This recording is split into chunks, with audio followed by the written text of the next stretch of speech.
Okay, so pag-aaralan natin tong ha, u, o na paggamit sa sentence. So, ito yung sa grade 1. So, kung titignan natin kung nasa na tayo, nandito pa lang tayo. So, shogakko ichiense, ha, o, e, no tsukai kata. De, kanji no mazuru kodo, kore dake. So, ito yung grade 1 na kanji. So, nandito pa lang tayo.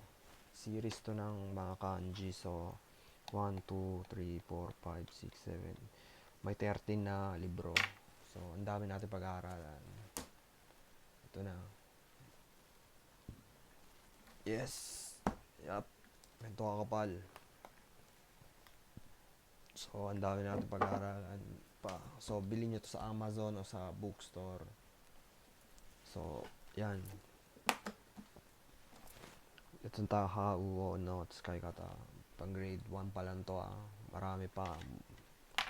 Marami pa tayong pag-aaralan. So, and